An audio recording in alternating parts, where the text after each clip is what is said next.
Bonjour à tous et bienvenue sur boursicoté.com pour cette nouvelle analyse technique du CAC 40 en point matinal avec une configuration qui est en train de changer puisque nous avons ici un gap baissier, on peut le voir d'ailleurs sur l'unité de temps daily, voilà, donc nous une ouverture ici sur le plus haut de la séance pour l'instant et donc une baisse qui est en train de s'inscrire, qui ne correspond pas forcément seulement au versement de dividendes que nous avons aujourd'hui, mais aussi à une tendance, puisque lorsque l'on regarde les autres indices, notamment le DAX ou les indices américains, cette baisse correspond à une baisse qui est observée aussi sur d'autres indices. Donc on a ici une rupture dans la dynamique, puisque si on le tracera tout à l'heure, mais si on trace un petit peu des droites de tendance, on se rend compte que on a vraiment une rupture et cela pourrait nous donner un signal donc de consolidation.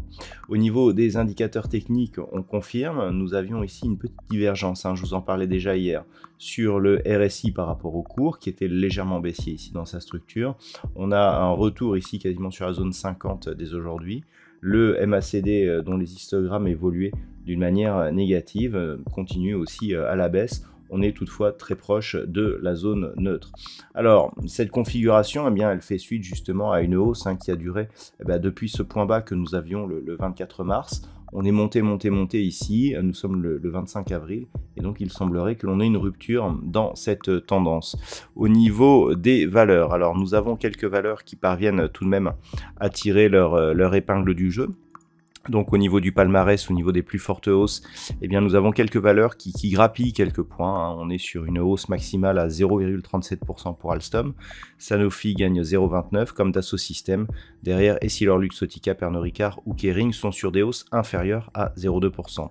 Au niveau des plus fortes baisses, nous avons Vinci qui perd 3,11%, Société Générale moins 2,89%, Vivendi, Unibail-Rodamco, Airbus ou BNP Paribas sont sur des pertes supérieures à 2%. On peut noter la mauvaise tenue des valeurs bancaires ou financières.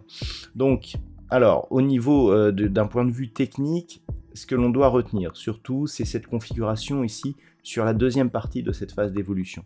On a ici la première partie, ici l'impulsion, et ensuite on a eu la phase de suivi. Lorsque l'on trace ici quelque chose qui nous donnera, je dirais, la tendance, on pourrait dire que, voilà, là on peut effectivement chercher quelle est la configuration qui nous donne le plus de points de contact. On est à peu près, voilà, on est à peu près sur cette phase. Et ce que l'on voit, peu importe le placement ici de cette origine, c'est que clairement on a ici une dynamique et un gap de rupture avec ici un début de signal baissier. Alors le signal baissier, il est pour l'instant relativement contenu. On est juste sous la moyenne mobile 20 exponentielle, ce qui n'était plus arrivé depuis justement le franchissement que nous avions eu ici à la fin du mois de mars. Et clairement, le fait ici que l'on ait ce signal, au-delà des dividendes versés, nous indique qu'on sort par rupture de cette dynamique. On avait très peu de volatilité par rapport à cette droite. On avait cette moyenne mobile 20 exponentielle, dont je vous avais expliqué qu'elle donnait un signal d'affaiblissement. La divergence, donc clairement là, on est sur les effets de cet affaiblissement de dynamique. Si les cours venaient ici, alors on a déjà cassé ici le point bas que nous avions là, puisqu'on observe ici un point bas proche ici des 7508. On est venu le tester ici. C'est vraiment cette zone ici, cette zone de point bas là, 7500 points, qui en cas de rupture nous donnerait un signal un peu plus probant. On a ensuite ce gap ici qui était resté ouvert entre 7485 et 7091, la zone des 7460 points.